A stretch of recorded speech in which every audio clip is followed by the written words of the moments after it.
Hey there, I'm Logan Medish, and this is High Caliber History. I'm at Milestone Auctions in Willoughby, Ohio, taking a look at some of the firearms in their upcoming October 29th and 30th premiere sale. And every now and then you come across something that kind of stops you in your tracks. Not because it's insanely beautiful, or it's insanely well made, or it's incredibly rare. Sometimes it stops you in your tracks because you just look at it and go, what in the world is that? And that's exactly what this gun did. I stopped and looked at it and was fascinated by the abstract ridiculousness of it, if you will. I'm not quite sure how else to put that for this particular piece. What we have here is a German revolver, and we don't know a whole lot more than that. But it is marked on the top strap of the gun, M. Fischer Berlin. And that definitely checks out with the rest of the gun. On the left side, on the right side of the frame, we do have a U crown proof mark, which we know is a German proof mark. And the same proof mark also shows up on the cylinder as well. So there's definitely no doubt about the fact that this is a German revolver. Now, what's going on with this German revolver? That's a great question. Who was M. Fischer? Also a great question. It's possible that M. Fischer is Max Fischer. There are indications of there being a Max Fischer in Berlin working as a gunsmith around the time that this firearm would have been made. But whether or not it's the same M. Fischer, there's really no way to know exactly.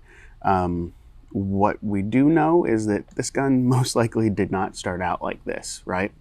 There has been speculation that this gun was designed to be used for someone who was missing a finger or fingers, most likely their trigger finger. The thought process behind that being you would need to be able to, if I can tuck this finger here, you would need to be able to squeeze with your other fingers in order to fire the gun. If you're missing your trigger finger, that would have gone up into here. And that's certainly a possibility, but we just don't know for sure. Gun's got some mechanical issues, as you can see when we were cycling it, but you can actually still manually bring the hammer back and fire it like that. If everything were working, I'm sure this would have been a double action revolver, but again, we just don't really know. Such an odd design. I mean, the grip on this gun is massive. The grip on here is actually longer, I think, than the barrel of the gun. So it's a really weird system going on here. Even if it had a traditional trigger, it's still a very oddly proportioned firearm. I've not seen anything like it. The folks here at Milestone have not seen anything like it. So it is definitely an oddity. Very likely it is a one-off. And it's just one of those unusual things that causes you to stop and go, I wonder what's going on there. And with a piece like this, we'll never know for sure what the actual truth of it is.